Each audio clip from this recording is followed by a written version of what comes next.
No Ghana, país da costa ocidental de África, vivem cerca de 300 portugueses, mais coisa menos coisa. Talvez metade tenha saído e regressado a Portugal quando começaram os problemas com o cancelamento de voos e fecho de fronteiras.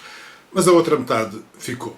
Nessa metade está Pedro Cid e a família, a mulher e o filho, que vivem no Ghana há cerca de 2 anos. O problema de se viver no Ghana em dias de pandemia são as precárias condições de assistência hospitalar. Mas, pergunto eu, onde é que esses problemas de facto não existem? Qual o país onde os hospitais não estão a arrebentar pelas costuras? Onde não faltam equipamentos vitais? Onde é que os médicos e enfermeiros não estão a sucumbir de cansaço e de contágio pelo Covid-19? A resposta é, por enquanto, em países como o Ghana, precisamente. Vou então conversar um pouco com o Pedro Cid. O Ghana é um país que está a crescer. O ano passado a economia estava a crescer à volta de 8% e, portanto, há muita forma de atrair empresas estrangeiras, especialmente europeias e asiáticas. Os gajos têm uma série de incentivos fiscais para quem quer vir para aqui instalar-se. Vives bem, os padrões são bons, não te falta nada, basicamente. Há muitos estrangeiros a viver aí. Muitos, bastante. Expatriados, especialmente do norte da Europa. Temos cerca de 300 portugueses aqui no Ghana já nesta altura. Qual é a situação da epidemia aí? Não há nenhuma notícia sobre o Ghana aqui. Não, claro. A partir do dia 19 de março, eles obrigaram qualquer passageiro que chegasse a Accra a fazer uma quarentena obrigatória. O governo requisitou uma série de hotéis, patrocinou escolas e pavilhões com camas e, portanto, quem chegava, foram cerca de 3 mil passageiros, desde esse dia até encerrarem o aeroporto completamente, e, portanto, essa gente saiu do aeroporto diretamente para a quarentena obrigatória. O que é que aconteceu? Nessa contagem, dos 3 mil e tal passageiros, ainda não fizeram testes a todos, mas dos que já fizeram cerca de metade, já apanharam 79. Supostamente, se formos acreditar nos números, que é outro problema que temos aqui, não é? Eles têm apenas 4 casos de transferência comunitária. Eu não acredito, sinceramente. Acho que há mais, não é? Embora os primeiros casos tenham aparecido em âmbito diplomático. O primeiro caso registrado no Ghana foi do embaixador da Noruega. Desde segunda-feira desta semana foi decretado lockdown por regiões. Ou seja, tu podes circular dentro da Accra para fazeres as tuas coisas básicas, mas, por exemplo, não podes ir a Kumasi ou outras cidades ao norte, ao centro, não podes. Portanto, foram criadas uma espécie de fronteiras nas próprias regiões dentro do país. Não podes sair de casa, só podes sair de casa para ires a comprar comida ou à farmácia, mas isto também tem a ver um bocadinho com o facto de aqui haver muitos trabalhadores chineses, sabes? Que aqui, por exemplo, a rede ferroviária está a ser remodelada e construída em parte por empresas chinesas. E, portanto, eu penso que começou-se a falar disso aqui um bocadinho antes também por causa disso.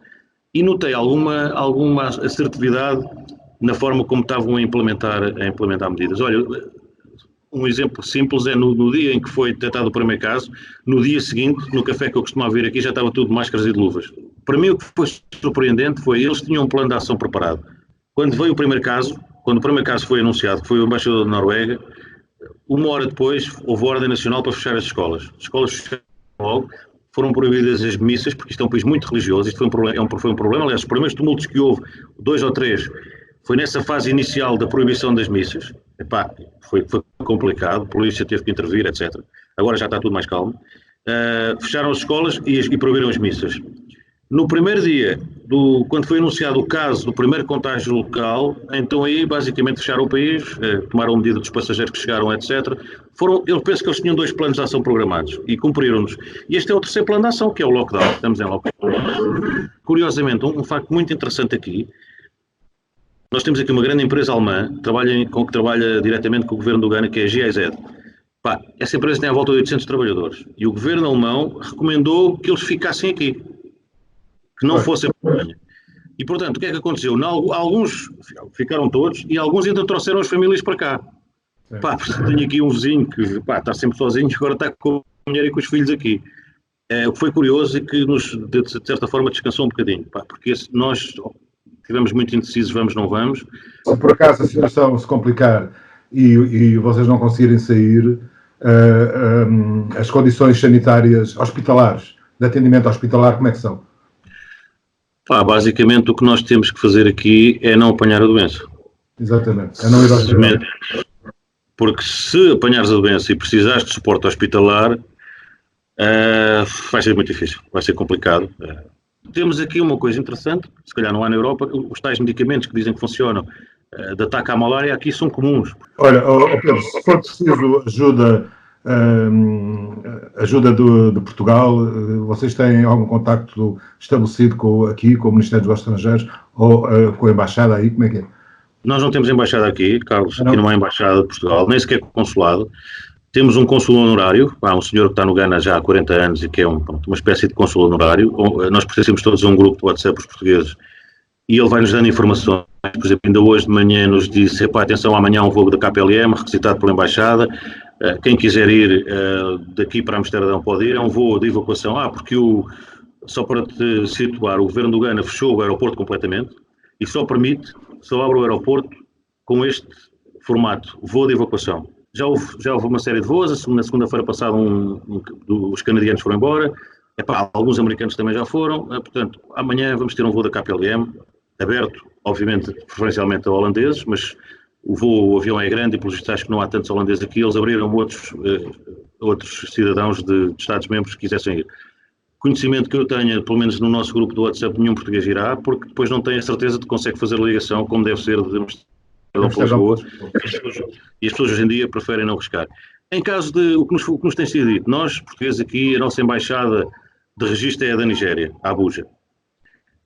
Curiosamente, há menos portugueses na Nigéria do que no Ghana, embora eu já escrevi até um mail para o Ministério dos Negócios Estrangeiros a tentar perceber porquê que não temos uma embaixada de Portugal no Ghana, tendo em conta o número de residentes em comparação com a Nigéria, e o que me foi explicado faz algum sentido, tem a ver com é uma questão comercial, basicamente. Há mais trocas comerciais e mais importantes com a Nigéria do que com o Ghana, portanto, nós estamos indexados à embaixada da Holanda e de Espanha. Se houver necessidade, se isto entrar em tumulto, conflito social, e se houver necessidade de uma evacuação, estaremos assegurados, veremos se sim ou se não, dessa forma. Não te sei responder se vai haver ou não.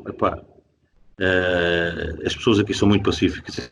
É um país 70% católico, que foge um bocadinho dos padrões dos países aqui à volta, onde a maior parte são muçulmanos. Aqui não. Portanto, é um país muito tranquilo. É talvez o único país aqui onde há eleições democráticas, onde não ganha sempre o mesmo. Portanto, tem havido alternância na presidência e nos governos. Estou convencido que não vamos chegar a esse ponto. Mas, por outro lado, não nos podemos esquecer que este país, tu tens, eu diria, 60% ou 70% da população que precisa de vir trabalhar todos os dias para ganhar o seu dinheiro para comer. Pois, esse é o problema. Este é o problema. O governo o que é que fez? Adiantou antes de decretar o lockdown, portanto, na passada sexta-feira, o lockdown começou segunda, mas foi anunciado na sexta. Eles pagaram 2 meses adiantados aos funcionários públicos. Pagaram um mês de março e pagaram um mês de abril adiantado. Isto para as pessoas terem o fim de semana para se abastecer e para ficarem em casa, para já são 15 dias. Vamos ver se eles vão ampliar as medidas ou não. Eu penso que essa medida foi boa, eu olho à volta, a cidade está vazia. Mas todas as cidades do mundo estão vazias. Vivemos em cenários surreais que até agora só tínhamos visto nas delirantes visões apocalípticas do cinema de Hollywood. Mas desta vez a realidade está a ultrapassar a ficção, o que é completamente extraordinário.